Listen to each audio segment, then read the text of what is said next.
Bonjour, c'est la 30e édition des CAUS. Les CAUS 2024 récompensent une nouvelle fois les entreprises qui soutiennent la culture et le patrimoine. Prométhéa orchestre tout cela. C'est un peu le Tinder de la culture, un vrai trait d'union entre le monde de la culture et celui des entreprises. Et pour ces prix, eh bien, il y a 10 nominés, bien sûr, dont Maxime Aramé, directeur des Sorbiers, et Lara Hubinon, artiste. Merci d'être là avec nous. Alors, ça consiste en quoi? Qu'est-ce qui vous a un jour rassemblé? Comment, d'un seul coup, le monde de l'hôtellerie se tourne vers le monde de l'artistique? Donc si on reprend l'historique, donc les Sorbiers, c'est détenu par une société qui s'appelle Nouvelle Hôtellerie, qui est belge, qui possède déjà 2 hôtels depuis 30 ans, un en France et un en Suisse. Et donc depuis 30 ans, il y a un fort attrait pour la culture et aussi pour des questions sociétales et environnementales qui sont intrinsèques, enfin en tout cas qui sont très importantes pour l'entreprise. Et donc quand on a repris les Sorbiers il y a 4 ans, donc en 2019, après un an de travaux, ouverture en 2020 pendant le Covid, il était évident pour nous de soutenir la culture. Surtout à cette période. Surtout à cette période-là. Voilà. Donc dès août 2020, on a ouvert le 1er août, on a mis en place un certain nombre de choses, et notamment ce qui intéresse pas spécialement le CAUS aujourd'hui, mais en tout cas, dès le départ, on a fait ce qu'on appelait les vacances ou presque. Donc on invitait des artistes à venir loger chez nous, et en contrepartie, ils pouvaient jouer à l'hôtel, au bar, etc. Oui. Donc ça, on l'a fait dès le départ, on l'a fait pendant 2 ans.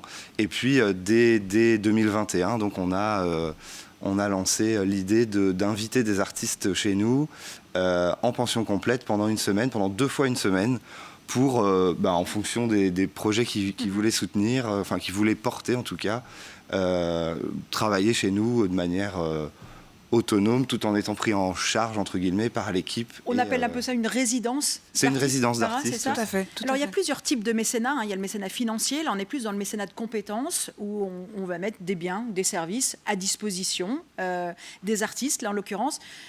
Est-ce que vous aviez déjà entendu parler de mécénat avant cette aventure? Est-ce que là, ça prend tout son sens? Oui, j'avais déjà entendu parler de mécénat, mais j'en avais jamais bénéficié, en tout cas pas de cette manière-là. Et moi, dans ma réalité, l'historique, c'était après Covid, tout à fait saturé d'être à la maison, les machines à laver, les enfants, et plein d'idées qui émergeaient, et de partager avec des amis de « waouh, on a besoin d'un temps vraiment particulier pour pouvoir se reconcentrer, retrier tous les projets et pouvoir créer, du coup, en étant tout à fait libre de toute contrainte quotidienne. » Et puis, on a vu cet appel à projet et on s'est dit, mais c'est vraiment... C'est le Père Noël, c'est ça? Oui, c'est ça. C'est vraiment tellement de ça dont on a besoin.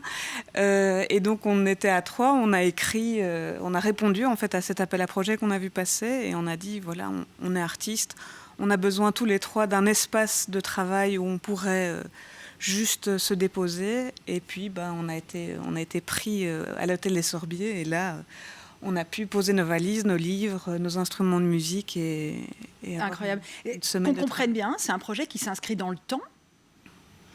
Ça s'inscrit déjà sur un temps d'1 semaine déjà qui est mis à disposition pour les artistes. Oui. Et puis ensuite, en fait, les artistes en font un peu ce qu'ils veulent, ce qu'ils peuvent. Il y a des projets qui sont mis en place pendant cette semaine-là qui vont aboutir. Et donc, évidemment, ça prend du temps. Enfin, dans le cadre de Lara, ça prend du temps d'écrire, de monter, etc. D'autres projets, ils verront pas le jour, probablement. Enfin, en tout cas, c'est le cas sur un des projets qui avait été initié sur cette semaine-là par un autre artiste. Il verra pas le jour, c'est pas très grave. Le but, c'était justement d'avoir du temps, comme le dit Lara, de se poser, de réfléchir, etc. Nous, on demande pas un retour. Non, c'est ça. Vous offrez un contexte finalement. Exactement. Et puis ça permet aussi chez nous, avec les équipes, on a une équipe d'une 20aine de personnes, d'avoir des échanges. Enfin, la résidence d'artistes, donc les artistes, ils mangent avec nous, ils sont présents avec nous au quotidien. Donc il y a un échange. Le rendement, il est multiple et il n'est pas du tout.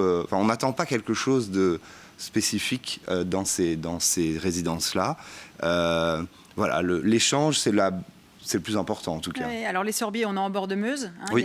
Il y a plus désagréable aussi comme contexte. Ça, c'est sûr. Hein, en fait, l'endroit où on est en résidence, c'est un peu plus loin. C'est un très très grand domaine, c'est magnifique. oui. En bord de Meuse. Et donc, il y a une maison un peu plus loin. Et donc, le matin, on se levait. On pouvait aller traverser le long de la Meuse, aller prendre notre petit déjeuner dans un hôtel qui est magnifique. Oui. On s'installait là, on discutait entre nous. Tu vas travailler sur quoi? Moi, je vais travailler sur ça, hop. Et puis, on repartait travailler dans notre... Et donc, en fait, ce temps aussi de traverser, c'est vraiment quoi de mieux pour démarrer une journée d'artiste que de s'inspirer directement la brume qui se lève. Enfin, c'était vraiment splendide. Allez, c'est important de parler aussi de ces belles initiatives parce que tout le monde ne les entreprend pas. Un dernier mot peut-être sur votre nomination au CAUS 2024. Il faut s'attendre à quoi? Vous vous attendez à quelque chose? Vous espérez quelque chose? On espère, en tout cas, on est flatté d'être nominé, ça c'est clair. Et on attend, ce serait évidemment une reconnaissance importante pour nous, pour les équipes aussi. Oui. Et puis aussi montrer peut-être que les petites entreprises... ça vous donne envie de continuer? Oui, tout à fait. Bah, de toute façon, on va continuer puisque les résidences de l'année 2024 commencent dans quelques semaines. Okay. L'idée, c'est aussi de montrer que même des petites entreprises comme la nôtre peuvent faire des choses à leur niveau. Peuvent faire du mécénat. Voilà, exactement. Le mécénat, c'est pas que pour les grands. Allez, merci en tout cas d'être venu échanger. Merci à vous de votre fidélité. Et maintenant, il faut voter.